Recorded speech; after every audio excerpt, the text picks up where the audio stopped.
Damn it కథ అడ్డం తిరిగింది. అందరి కళ్ళు గప్పి అక్రమంగా రేషన్ బియ్యం తరలిద్దాం అనుకున్నారు. కానీ అడ్డంగా దొరికిపోయారు.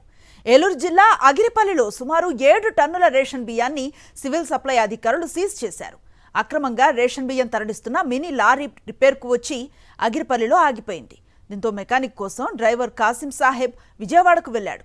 సరిగ్గా ఆ సమయంలోనే సివిల్ సప్లై అధికారులు అక్కడికి చేరుకొని వాహనాన్ని చెక్ చేశారు. అక్రమంగా రేషన్ బియ్యాన్ని తరలిస్తున్నట్లుగా నిర్ధారించి ఆ వాహనాన్ని అందులో ఉన్న మహమ్మద్ రఫీ అనే వ్యక్తిని స్టేషన్కు తరలించారు. అయితే రఫీ స్టేషన్ నుంచి పరారైనట్లుగా తెలుస్తోంది. సీజ్ చేసిన వాహనం పామరోకు చెందిన ఓ వ్యక్తికి సంబంధించిందని, విచారణలో పూర్తి వివరాలు వెలుగులోకి వస్తాయని సివిల్ సప్లై అధికారులు చెప్పారు.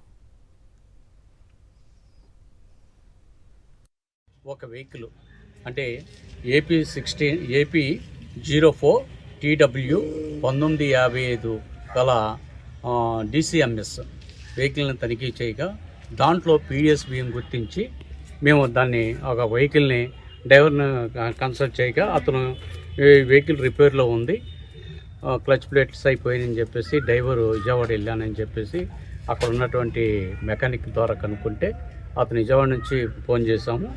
ఆ ఫోన్ చేసినటువంటి అతని పేరు కాసిం సాహెబ్. డ్రైవరు విజయవాడ నుంచి బయలుదేరుతానని అని చెప్పాడు.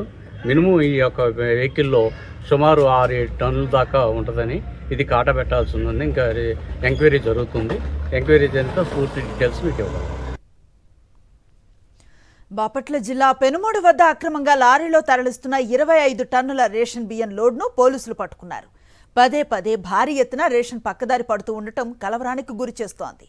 పేదల పొట్టకొట్టి పచ్చనేతలు జేబులు నింపుకుంటున్నారని ప్రజలు మండిపడుతున్నారు.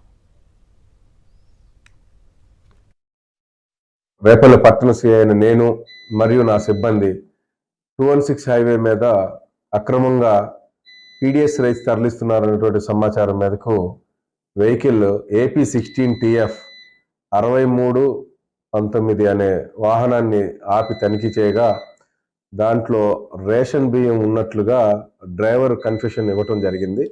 దాంట్లో సుమారు 25 టన్నుల రేషన్ బియ్యం దాంట్లో ఉంది. అది 12 టైర్ లారీ ఉంది. దీన్ని కాకినాడ వైపుకి కానీ మండపేట వైపుకి తరలిస్తున్నట్టుగా సమాచారం డ్రైవర్ ఇచ్చారు. అది దాంట్లో భాగంగా దీన్ని ఎవరు లోడ్ చేస్తున్నారు, ఎక్కడికి పంపిస్తున్నారు అన్నటువంటి పూర్తి సమాచారం పూర్తి ఇంట్రగేషన్ చేసిన తర్వాత కానీ తెలియవలసి ఉంది.